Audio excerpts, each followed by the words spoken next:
কবিতা পাঠের সময় এখন। আমরা কবিতা পাঠে ছিলাম, আমরা কবিতা পাঠে আছি এবং আমরা কবিতা পাঠের মধ্যেই থাকব আশা করছি। আজকের কবিতা পাঠের এই সময়ে প্রথম কবির নাম মৌসেন। মৌসেনের প্রথম কবিতার নাম পুষ্টি। যে ঘরে বই থাকে সে ঘরেই বিছানা পেতে শুই, দুপাশের দুই তাকে থাকে থাকে উঠে গেছে বই, মাঝখানে শুয়ে আমি যে পাশেই ফিরি না কেন, আমাকেও দেখে তারা চোখের পলক না ফেলে। সবাইকে পড়ি বুঝি, এমন দাবিটি করিনি, সেসব দৃষ্টি আমি চোরাপথে দেখেও দেখি না। কি জানি, হঠাৎ যদি বাঁ পাশের ওপরের তাকে লাল শালুমোড়া ওই মোটা বই চিৎকার করে, অথবা নিচের তাকে প্রেমের সে গোছানো কবিতা দিয়েছিলে ভালোবেসে কবি যাকে ভালোবাসিনি।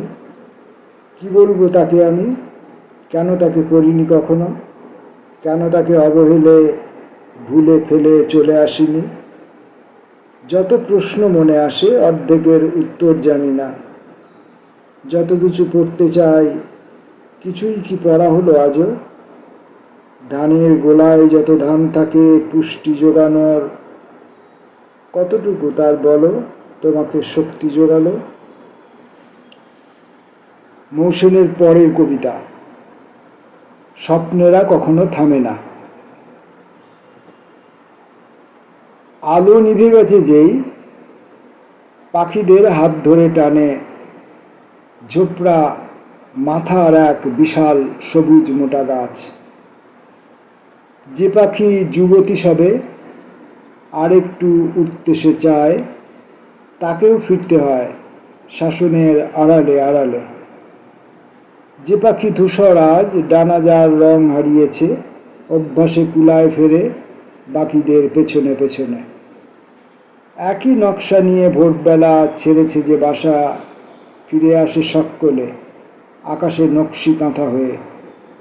তারপর রাত হলে দু চোখে ঝাঁপিয়ে নামে ঘুম।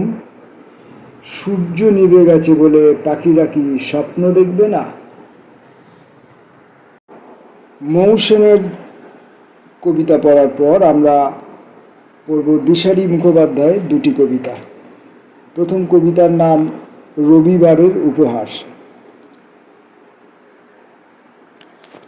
আজ রবিবার, আরো বেশি খড় হয়ে ওঠে সারবিহীন সং।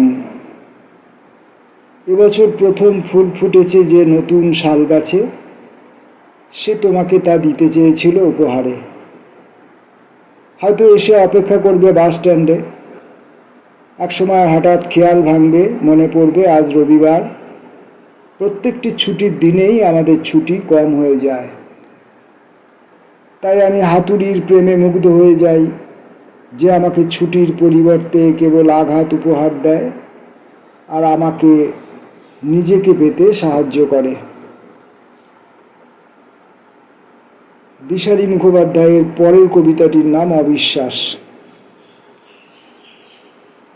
ছোট্ট একটা হাতুড়ি কিনেছি, স্টিলের, ঝকঝকে ফুটফুটে।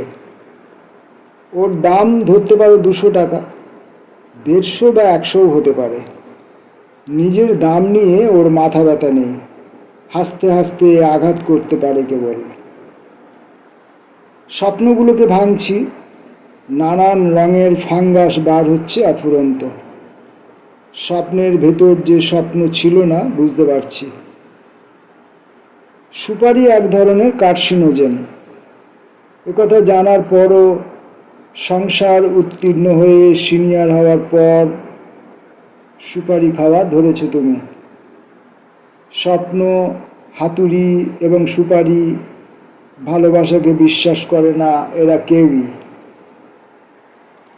কবিতা পাঠের এই সময়ে আমরা দুইজন কবির কবিতা পড়লাম, মৌসেন এবং দিশারি মুখোপাধ্যায়, দুটি 4টি কবিতা। আসবো পরবর্তী কোনো কবিতা পাঠের আসরে।